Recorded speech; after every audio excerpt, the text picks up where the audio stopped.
Mesdames et messieurs, bonjour, bienvenue dans cette nouvelle vidéo sur l'impression 3D. Aujourd'hui, on va regarder le design 3D. Je vais vous présenter ce qui est probablement l'outil le plus facile à apprendre à utiliser, l'outil qui va être le plus utile pour passer rapidement d'une idée à un objet qu'on peut imprimer en 3D.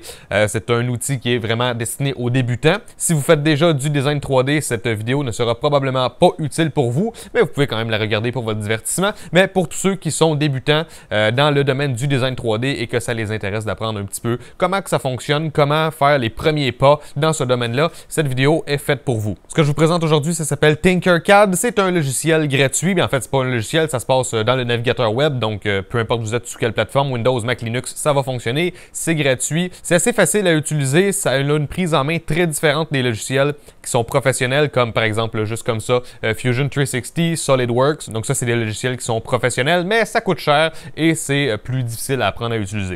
Je vous rappelle encore une fois que c'est la vente du Black Friday chez GearBest avec le Cyber Monday qui va suivre. Alors, soit vous vous rendez directement sur gearbest.com pour trouver la page de promo, ça c'est facile à trouver. Ou sinon, si vous voulez m'aider à supporter ma chaîne YouTube, vous pouvez utiliser le lien dans la description. Donc, merci beaucoup. Donc voilà, je voulais juste vous laisser ce petit message pour ceux que ça intéresse.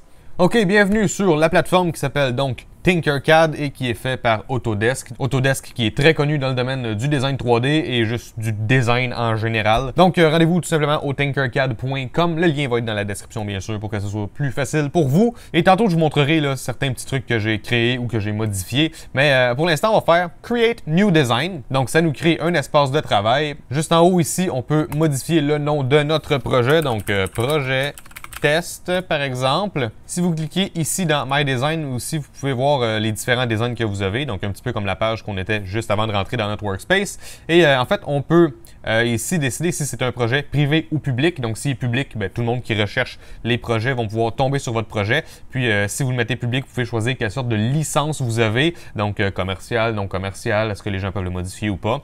Bref, moi je laisse ça privé parce que c'est mon design à moi. Donc ici, on a le cube sur lequel on peut cliquer pour faire pivoter le workspace. Sauf que moi, je préfère simplement utiliser des boutons de la souris. Donc, le bouton gauche, quand on clique et qu'on glisse, on peut sélectionner des trucs, mais si je clique sur un objet et que je clique et je glisse, ça va le déplacer. Si je prends le bouton droit de la souris, quand je clique, ben, ça fait pas grand-chose, mais quand je clique et je me déplace, je peux tourner autour de l'objet. Avec la molette, je peux zoomer, je peux dézoomer, et quand je clique sur la molette et que je bouge, ben, je me déplace dans le workspace. Donc voilà, une petite combinaison de touches là, qui est assez classique en fait dans le domaine du 3D. Si vous cliquez sur Home View, ça vous amène à la vue normale par défaut.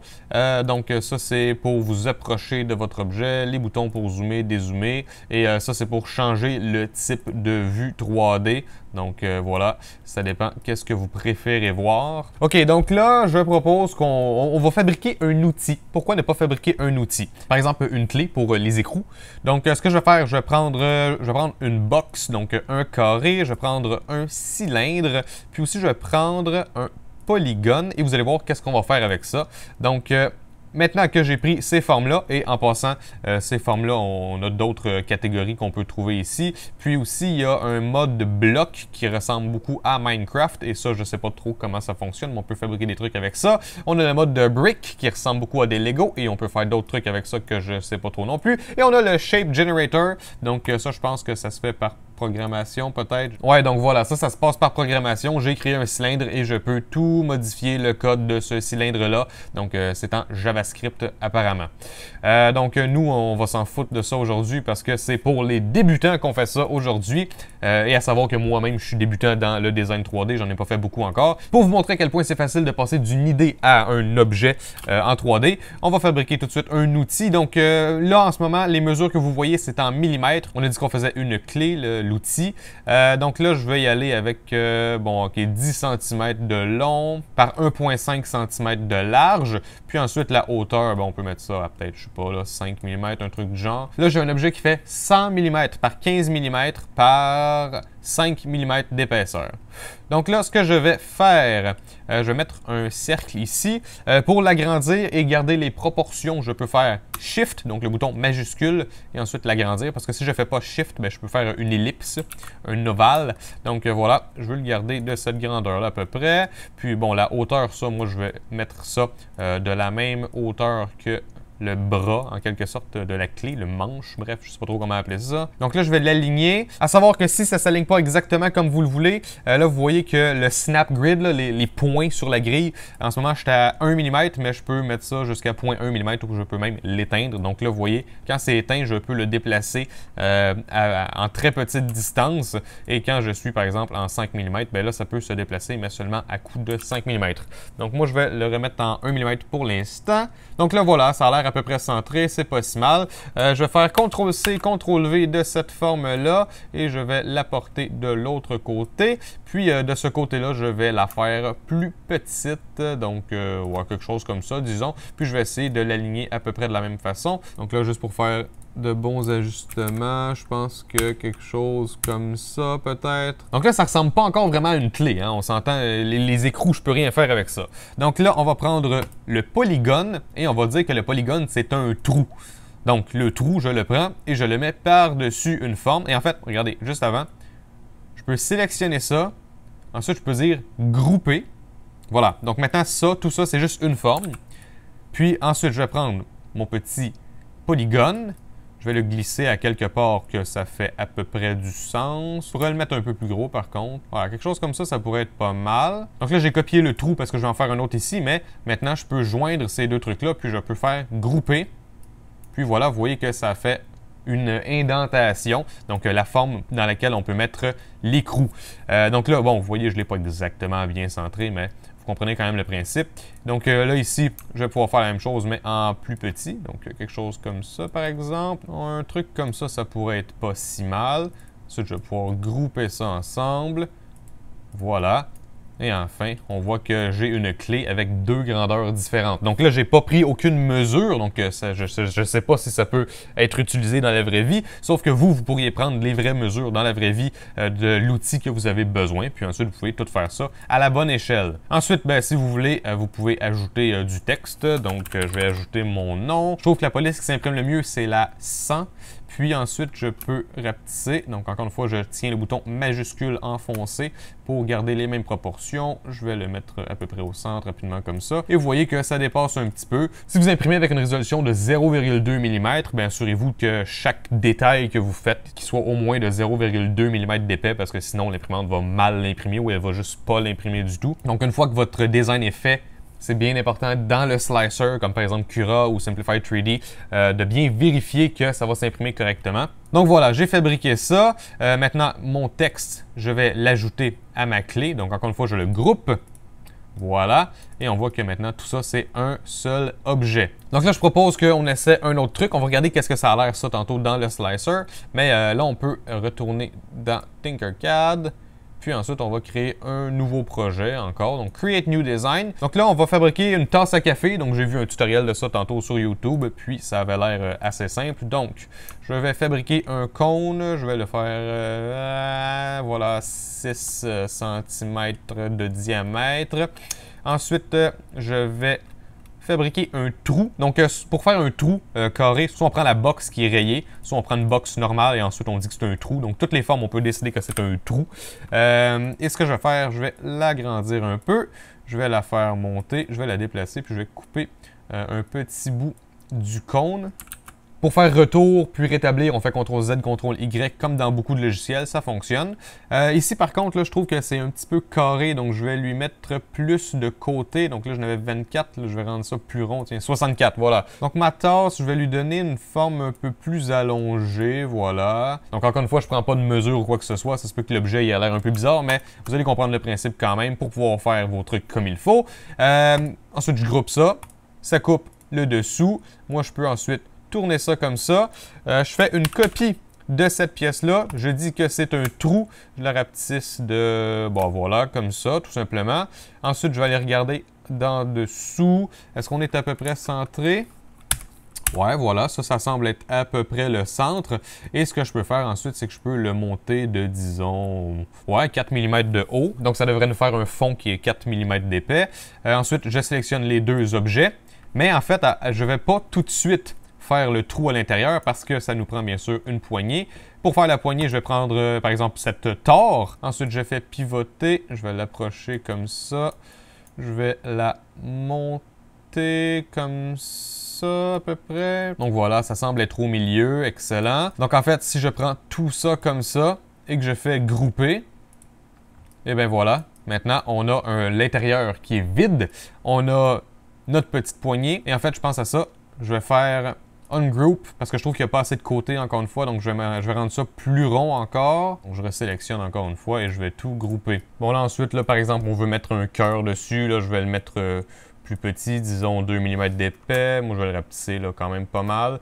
Puis ensuite, je peux le faire pivoter dans la direction que je veux. Donc bon, je vais commencer à 90 degrés environ. Et ensuite, on va l'adapter à la courbe de la tasse. Et je l'approche, je lui donne la bonne hauteur, donc quelque chose dans ce genre-là. Je vais le faire sortir sur le côté, voilà. Et ensuite, là, ça va juste être une question de choisir le bon angle. Donc, quelque chose comme ça, ça a l'air pas si mal.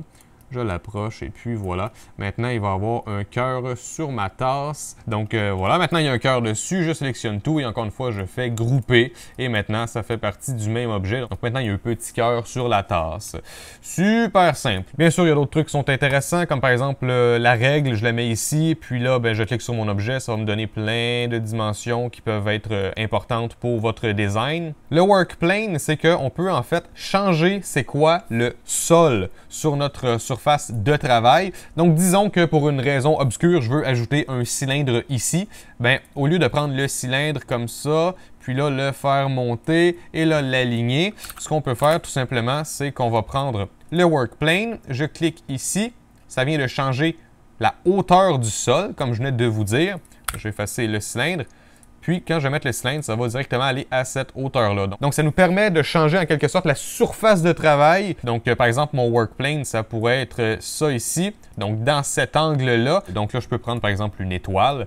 Puis là, je prends l'étoile. Je vais la rendre plus petite, comme ça. Donc là, en théorie, ben, mon étoile, elle a déjà le bon angle. Donc là, ensuite, ce que je fais, je prends le work plane, je le mets n'importe où et il se remet au même endroit, l'endroit par défaut. Puis là, on voit qu'effectivement, mon étoile, elle est au bon angle. Et bien ensuite, encore une fois, je prends tout ça et je peux faire group. Donc celle-ci, je vais l'enlever parce qu'elle n'est pas mise à un endroit qui est droit. Donc à force de travailler avec cet outil-là, vous allez en quelque sorte découvrir de nouvelles façons. Vous allez réaliser que vous pouvez faire telle ou telle chose de telle façon en combinant telle ou telle forme. Donc c'est pour ça que ça peut être un outil assez puissant si vous avez l'imagination nécessaire pour trouver comment faire exactement ce que vous voulez faire. Et là en fait, si je veux dégrouper en quelque sorte l'objet, première fois que je vais le faire, ça enlève le cœur parce que c'est la dernière chose que j'ai fait. Ensuite, si je clique sur la tasse, si je fais encore dégrouper, là ça va remettre mon genre de trou, puis ça va aussi remettre ma tare. Donc, il y a des façons de reculer en arrière, sauf que imaginons une situation où est-ce que je veux pas dégrouper le cœur, je veux juste dégrouper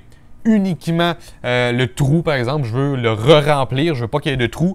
Ben là, je peux pas, il y a des étapes à suivre, donc il n'y a pas un endroit où est-ce que je vois l'historique de tout ce que j'ai fait. Donc ça, c'est le genre de choses, entre autres, que des logiciels plus puissants vont être capables de faire. Et aussi, un autre désavantage, si vous avez un design très complexe, des fois, ça peut être un petit peu plus dur de loader l'objet, l'afficher.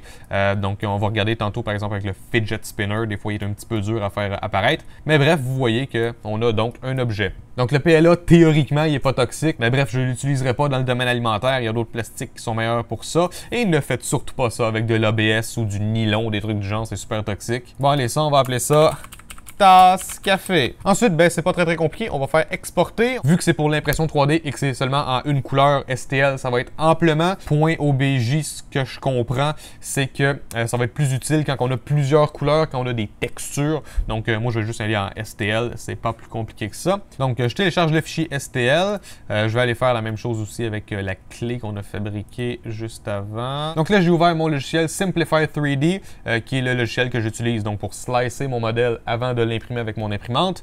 Ce qu'on va faire, on va faire importer. Puis, ben, en fait, si on fait Prepare to Print, on va être capable de voir les chemins que la tête d'impression va utiliser. Donc, là, je vois que ici, ça a l'air d'être bien. Ça respecte vraiment les formes que j'ai faites. Mes lettres aussi, tout a l'air bien ici. Ça va tout être bien affiché. Donc voilà, ma clé, c'est très bien. Ensuite, ici, le cœur s'affiche bien aussi. C'est OK. Bien sûr, là, pour la tare ici, probablement que ça prendrait du support. Donc, autant en dessous ici que dans le trou qui est là. Donc ça prendrait du support pour faire ça. Donc qu'est-ce qui arrive si jamais on en met? Donc support, générer du support, OK, préparer l'impression. Vous voyez, ça l'a ajouté du support juste en dessous ici et ça en a ajouté aussi au centre. Donc voilà, on peut voir que ça s'imprimerait correctement, du moins en théorie. Et en passant, Simplifier 3D, je compte faire une vidéo séparée là-dessus bientôt. Donc aujourd'hui, malheureusement, on ne fera pas d'impression, mais je vais vous montrer des trucs que j'ai imprimés moi-même. Donc si on regarde rapidement qu'est-ce que j'ai déjà fabriqué, probablement que vous vous souvenez quand j'ai fabriqué des petits cable holders, donc pour tenir des câbles sur un bureau par exemple, j'ai un ami qui m'en a demandé, puis salut Philippe au passage, puis je me suis dit tiens, pourquoi ne pas écrire son nom à l'intérieur? Complètement inutile, mais je peux le faire et ça s'est bien imprimé. Ensuite, vous vous souvenez le petit robot que je vous ai présenté, que j'avais utilisé dans les cours d'électronique que j'ai donné.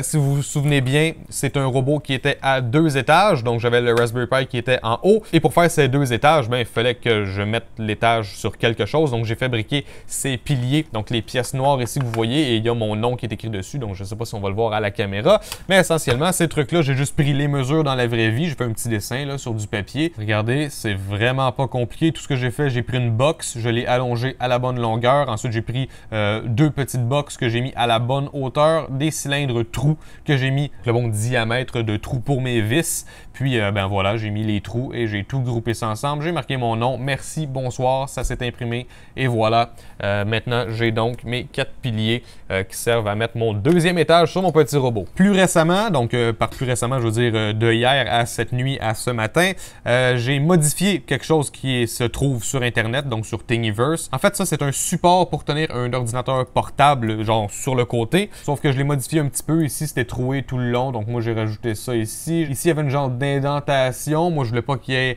besoin de mettre du support pour rien. Donc là, j'ai fermé cette indentation. Et voilà, j'en ai imprimé 2. Ça me donne cette pièce-là ici. Donc, originalement, un fichier que j'ai téléchargé sur Thingiverse.com, donc un des sites web où est-ce que je prends beaucoup de mes pièces 3D et que j'ai modifié pour l'ajuster à ce que je veux faire. Et en fait, ce support à ordinateur portable, c'est maintenant un support à clavier. Donc voilà, je prends le clavier et je peux mettre le support dedans et je peux tenir ça comme ça. Donc voilà, c'est un ami qui m'a demandé de lui fabriquer ça. Il y a une des imprimantes 3D que je ne vous ai pas encore présentée, que j'espère pouvoir vous présenter bientôt. Il y a un petit ventilateur dessus qui n'avait pas de protecteur. Donc moi, je ne voulais pas me mettre les doigts dedans accidentellement. Donc j'ai fabriqué ce petit truc-là. J'ai pris des mesures approximatives. Donc j'ai fabriqué un carré avec une box. Ensuite, j'ai fait un trou rond. Ensuite, avec une autre box, j'ai fait des lignes minces que j'ai séparées également dans mon rond. Puis ensuite, j'ai pris ça, je l'ai mis sur l'imprimante. J'ai mis un petit trait de crayon où est-ce qu'il y avait les trous pour les vis. J'ai percé les vis moi-même. Et puis voilà, ensuite, là, j'ai vissé ça, puis ça fonctionne super bien. Ensuite, le fameux fidget spinner que je vous avais montré comment imprimer en 3D. 100% imprimé en 3D, aucun roulement à billes. Je suis encore impressionné de ce truc-là. Je l'ai fait un custom avec le nom d'une de mes amies dessus. Maintenant, elle a un fidget spinner avec son nom dessus. Donc encore une fois, un modèle que j'ai téléchargé sur Thingiverse et j'ai simplement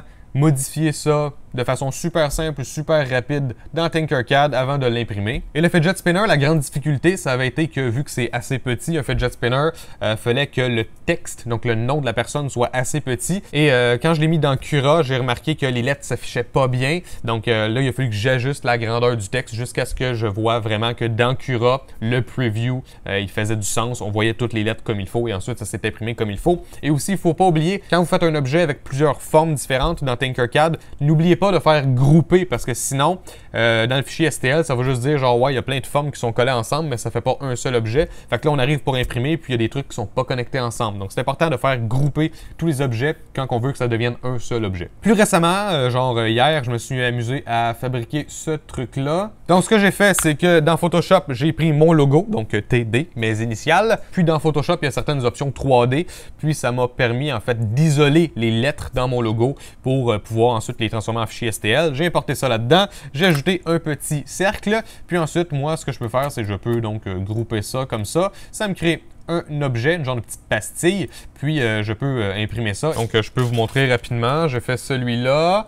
Voilà, j'ai fait ensuite là, plusieurs plus petits. Donc là, je ne sais pas si on va bien voir avec la luminosité, mais ça s'est super bien imprimé. Voilà, aucun problème. Là, c'est sûr que je faisais des tests de vitesse et tout. Donc, il y en a qui sont plus beaux que d'autres, mais Bref, vous voyez que ça a tout fonctionné. Genre celui-là, il était imprimé très vite et il n'est pas très beau. Donc encore une fois, je ne sais pas si vous voyez à la caméra très bien, mais bref, on voit que ça a très bien fonctionné, le petit design. Ensuite, bien sûr, je prends ça, je peux faire ungroup. Ensuite, je prends le texte, je le transforme en trou. Je m'assure que ça va jusqu'en bas et ensuite, ben, je le groupe encore une fois. Et puis maintenant, ben, ma pastille, au lieu d'avoir mon logo, mes lettres en 3D, ben, ça va faire un trou. Donc, ça va être une pastille ronde et ici, il n'y aura pas de plastique dans le logo parce que c'est un trou. Donc, dans la plupart des cas, si vous designez quelque chose qui est assez simple, vous êtes vraiment juste limité par votre imagination. C'est certain que si vous voulez faire des trucs qui sont super complexes, ben là, vous allez être limité parce qu'il n'y a pas toutes les fonctions possibles dans ce truc-là. Mais on a quand même le Shape Generator où on peut programmer nos propres formes et tout. Là, regardez, il y a des trucs pour la communauté ici. Donc, bon, ça a l'air d'être une hélice. Donc, si vous voulez une hélice, en voici une. Les États-Unis, l'Europe. Que bon, vous voyez, il existe plein de trucs, par exemple des connecteurs, donc ça peut être très intéressant. Donc si vous fabriquez par exemple un petit modèle de robot, ben, vous pouvez par exemple avoir des bras qui se clippent et qui se déclippent avec des petits connecteurs comme ça. Donc sur une partie, on a un truc comme ça, puis ensuite j'imagine qu'on pourrait avoir un truc comme ça. Donc vous voyez que ça peut se connecter ensemble là, sur la petite boule ici. Donc vous voyez, beaucoup de choses qu'on peut faire avec ça quand même, c'est super intéressant. Donc c'est pour ça que je me suis dit que j'allais vous présenter ce truc-là aujourd'hui. C'est ça que j'ai utilisé jusqu'à présent pour les peu de fois que j'ai fait du design 3D et j'espère pouvoir en faire plus. Donc éventuellement, peut-être que je présenterai quelque chose de plus professionnel, mais pour l'instant, moi je suis satisfait avec ce truc-là parce que je fais rien de vraiment complexe. Et avant de vous présenter quelque chose d'un peu plus professionnel, il va falloir que je devienne un peu plus professionnel dans ce domaine-là aussi parce que je suis encore très débutant. Ok, alors j'espère que vous avez apprécié cette vidéo. Si jamais ça vous a aidé, que ça vous a inspiré ou quoi que ce soit, si vous avez aimé la vidéo, n'hésitez pas à laisser un j'aime et à commenter et n'hésitez pas à me rejoindre sur tous les réseaux sociaux, YouTube, Facebook, Twitter, Google+, Instagram et moi je vous revois une prochaine fois dans une autre vidéo. Ciao tout le monde!